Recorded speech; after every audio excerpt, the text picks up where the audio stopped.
ನಮಸ್ಕಾರ, ಇದು ದೈವದರ್ಶನ ಅಫಿಷಿಯಲ್.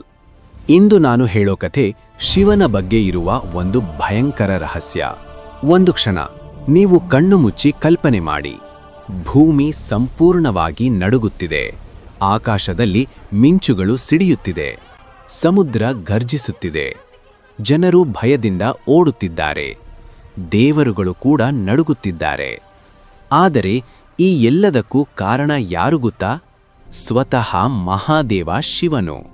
ಹೌದು, ಶಿವನು ಕೋಪಗೊಂಡಿದ್ದಾನೆ ಮತ್ತು ಅವನ ತಾಂಡವ ಈ ಲೋಕವನ್ನು ಸಂಪೂರ್ಣವಾಗಿ ನಾಶ ಮಾಡುವ ಮಟ್ಟಿಗೆ ಹೋಗುತ್ತಿದೆ. ಆದರೆ ಯಾಕೆ ಶಿವನು ಇಷ್ಟು ಭಯಾನಕವಾಗಿ ಕೋಪಗೊಂಡನು? ಈ ಕಥೆ ಕೇಳಿದ್ರೆ ನೀವು ಶಾಕ್ ಆಗ್ತೀರಾ.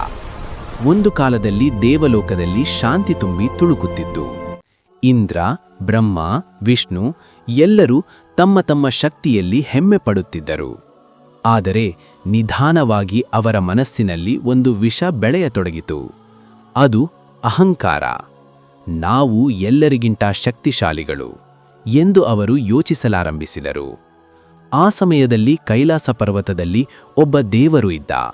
ಅವನು ಈ ಎಲ್ಲದರಿಂದ ದೂರ, ಧ್ಯಾನದಲ್ಲಿ ಲೀನನಾಗಿದ್ದ. ಅವನೇ ಶಿವನು. ಆದರೆ ದೇವರುಗಳು ನಿಧಾನವಾಗಿ ಶಿವನನ್ನು ನಿರ್ಲಕ್ಷ್ಯ ಮಾಡತೊಡಗಿದರು. ಅವನನ್ನು ಆಹ್ವಾನಿಸದೆ ಸಭೆಗಳನ್ನು ನಡೆಸತೊಡಗಿದರು. ಒಂದು ದಿನ ದೊಡ್ಡ ಸಭೆ ನಡೆಯಿತು. ಆದರೆ ಶಿವನಿಗೆ ಆಹ್ವಾನವೇ ಇರಲಿಲ್ಲ. ಇದು ಕೇವಲ ತಪ್ಪಲ್ಲ, ಇದು ಒಂದು ದೊಡ್ಡ ಅವಮಾನ. ಈ ಸುದ್ದಿ ಶಿವನಿಗೆ ತಲುಪಿದಾಗ ಅವನು ಹೊರಗೆ ಶಾಂತವಾಗಿದ್ದರೂ ಅವನ ಒಳಗೆ ಒಂದು ಬೆಂಕಿ ಹೊತ್ತಿತು. ಅಹಂಕಾರ ಇವರನ್ನು ನಾಶ ಮಾಡುತ್ತದೆ ಎಂದು ಶಿವನು ಮೌನವಾಗಿ ಯೋಚಿಸಿದ. ಆದರೆ ದೇವರುಗಳು ಅಲ್ಲಿಯೇ ನಿಲ್ಲಲಿಲ್ಲ. ಅವರು ಇನ್ನೂ ದೊಡ್ಡ ತಪ್ಪು ಮಾಡಿದರು. ಶಿವನ ಶಕ್ತಿಯನ್ನು ಕಡಿಮೆ ಮಾಡಿ ಅವನನ್ನು ತಗ್ಗಾಗಿ ನೋಡತೊಡಗಿದರು. ಅದೇ ಕ್ಷಣ ಎಲ್ಲವೂ ಬದಲಾಯಿತು. ಶಿವನು ನಿಧಾನವಾಗಿ ತನ್ನ ಕಣ್ಣು ತೆರೆದ. ಅವನ ಮೂರನೇ ಕಣ್ಣು ಪ್ರಕಾಶಿಸತೊಡಗಿತು. ಭೂಮಿಯಲ್ಲೇ ಒಂದು ವಿಚಿತ್ರ ಕಂಪನ ಶುರುವಾಯಿತು. ಮತ್ತು ಹಠಾತ್ ಶಿವನು ಎದ್ದನು. ಅವನ ಜಟೆಯಲ್ಲಿ ಗಂಗಾ ಕಂಪಿಸಿತು. ಅವನ ಕಣ್ಣುಗಳಲ್ಲಿ ಅಗ್ನಿ ಹೊತ್ತಿತು. ಮತ್ತು ಶಿವನು ತಾಂಡವ ನೃತ್ಯ ಆರಂಭಿಸಿದ. ಒಂದು ಹೆಜ್ಜೆ ಹಾಕಿದ, ಭೂಮಿ ನಡುಗಿತು. ಇನ್ನೊಂದು ಹೆಜ್ಜೆ, ಪರ್ವತಗಳು ಒಡೆದವು. ಅವನ ಪ್ರತಿ ತಾಳ ಒಂದು ವಿನಾಶದ ಸಂಕೇತ. ಸಮುದ್ರ ಘರ್ಜಿಸಿತು. ಆಕಾಶದಲ್ಲಿ ಮಿಂಚುಗಳು ಕಿರುಚಿದವು. ಲೋಕವೇ ನಾಶವಾಗುವ ಮಟ್ಟಿಗೆ ಹೋಯಿತು. ಇದನ್ನು ನೋಡಿದ ದೇವರುಗಳು ಮೊದಲ ಬಾರಿಗೆ ಭಯದಿಂದ ನಡುಗಿದರು. ಇಂದ್ರನ ಕೈಗಳು ನಡುಗುತ್ತಿದ್ದವು. ವಿಷ್ಣುವು ಗಂಭೀರನಾದ. ಇದು ನಿಲ್ಲದಿದ್ದರೆ ಸೃಷ್ಟಿಯೇ ಮುಗಿದು ಹೋಗುತ್ತದೆ. ಅವರು ಅರಿತುಕೊಂಡರು, ನಾವು ದೊಡ್ಡ ತಪ್ಪು ಮಾಡಿದ್ದೇವೆ. ಆಗ ಎಲ್ಲರೂ ಸೇರಿ ಒಂದು ಪರಿಹಾರ ಹುಡುಕತೊಡಗಿದರು. ಯಾರು ಶಿವನನ್ನು ಶಾಂತ ಮಾಡಬಹುದು?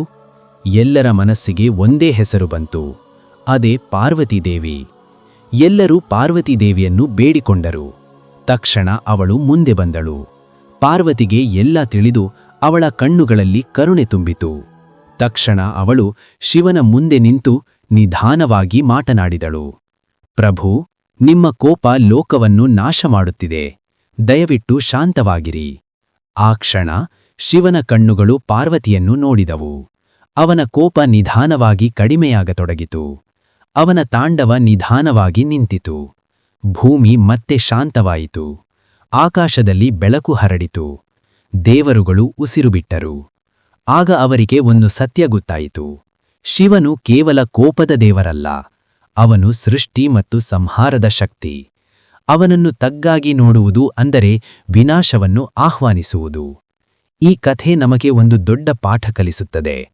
ಅಹಂಕಾರ ಯಾವಾಗಲೂ ವಿನಾಶಕ್ಕೆ ಕಾರಣವಾಗುತ್ತದೆ. ಭಕ್ತಿ ಮತ್ತು ವಿನಯ ಮಾತ್ರ ಶಾಂತಿಯನ್ನು ಕೊಡುತ್ತದೆ. ಹಾಗಾದರೆ ನೀವೇನು ಹೇಳ್ತೀರಾ? ಶಿವನ ಕೋಪ ಎಷ್ಟು ಭಯಾನಕ ಅಂತ ಈಗ ಗೊತ್ತಾಯ್ತಾ? ಇಂತಹ ಇನ್ನಷ್ಟು ಅದ್ಭುತ ದೇವರ ಕಥೆಗಳಿಗಾಗಿ ದೈವದರ್ಶನ ಅಫಿಷಿಯಲ್ ಸಬ್ಸ್ಕ್ರೈಬ್ ಮಾಡಿ, ಲೈಕ್ ಮಾಡಿ, ಶೇರ್ ಮಾಡಿ. ಮತ್ತೊಂದು ಭಯಾನಕ ಹಾಗೂ ಅದ್ಭುತ ಕಥೆಯಲ್ಲಿ ಮತ್ತೆ ಭೇಟಿಯಾಗೋಣ. ಧನ್ಯವಾದಗಳು.